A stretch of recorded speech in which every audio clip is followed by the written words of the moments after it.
Hello అండి, అందరూ బాగున్నారా? ఈరోజు శ్రావణ మాసం, నాగపంచమి అన్నీ బాగానే ఉన్నాయి. ఎప్పుడు స్వీట్స్ హాట్సే కాకుండా, ముగ్గులే కాకుండా ఈరోజు చిన్న వెజిటేరియన్ కర్రీ చేసుకుందాం అండి. 2 నిమిషాల్లో చేసేసుకుందామండి. ఇదిగోనండి, సోయా క్రంచీస్ ఉంటాయి కదండి, సన్నగా. అవి ఏం చేద్దామంటే వేపుల్లాగా, అంటే కీమా వేపుల్లాగా వస్తుంది అనమాట. ఇది వేడి నీళ్ళలో వేసేసుకోవాలి. దీనికి కావాల్సిందేమో అల్లం వెల్లుల్లిపాయ పేస్ట్, గరం మసాలా, ఉప్పు, కారం, పసుపు, అవన్నీ కామనే. ఇదిగోనండి, పొయ్యి వెలిగించేసుకుని వేడి నీళ్ళు పెట్టేసుకుని దీంట్లో ఉప్పు, పసుపు వేసేసుకుందామండి. ఉప్పు, కొంచెం పసుపు అండి. సిమ్లో పెట్టేసుకొని ఈ క్రంచీస్ వేసేసుకోండి. ఒక కుడుకు రానివ్వండి, తెరబోసేసుకుందాం. కుడుకుచాక ఇదిగోనండి, ఒక కుడుకు వచ్చేసింది, తిరగబోసేసుకుందాం.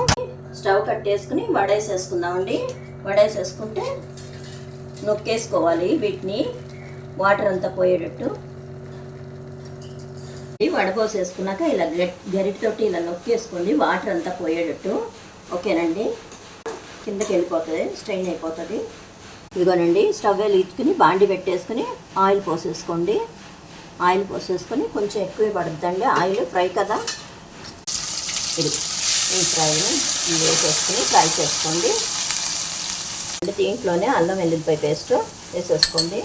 చక్కగా ఫ్రై చేసుకోండి. ఇలాగా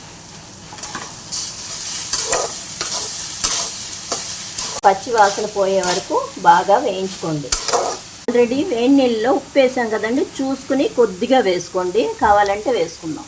దూరగా వేయించుకోండి, నిదానంగా, కంగారు పడద్దు. ఎంత బాగా వేగితే అంత టేస్ట్ వస్తుందండి. సరేండి, కొంచెం గోల్డెన్ బ్రౌన్ వచ్చేదాకా వేయించుకోండి. అప్పుడు కొంచెం కారము, గరం మసాలా వేసుకుని మళ్ళీ వేయించుకుందాం. ఇదిగోనండి, కారం ఒక స్పూన్నర వేసుకోండి. కొంచెం కారంగా ఉంటేనే బాగుంటుంది అండి. గరం మసాలా ఒక హాఫ్ స్పూను వేసుకోండి, ఇంకొంచెం వేసుకోండి, ఎందుకంటే దీనికి ఇదే టేస్ట్. ఇలా నిదానంగా వేయించుకోండి, కంగారు పడద్దు. సిమ్లో పెట్టేసుకోండి స్టవ్ని. మంట పెట్టద్దు, తొందరగా అయిపోవాలని. ఫ్రై అయిపోయింది, చక్కగా గుమ్మగుమ్మలాడిపోతుంది. ఇది వేడి అన్నంలో తింటే ఉంటుందండి. చారు పోసుకుని ఇదిగోనండి, కొత్తిమీర వేసేసుకుని ఒక్క చిన్న అలా తిప్పేసుకున్నాం అనుకో, అయిపోయి. అదిగోనండి, ఎంత బాగుంటుందంటే కూర. మీరు ట్రై చేసి చూడండి, తర్వాత మీరే అంటారా సూపర్గా ఉందండి అని. టేబుల్ మీద సర్దేసుకుందామండి. నా ఛానల్ సబ్స్క్రైబ్ చేయండి, షేర్ చేయండి, లైక్ చేయండి.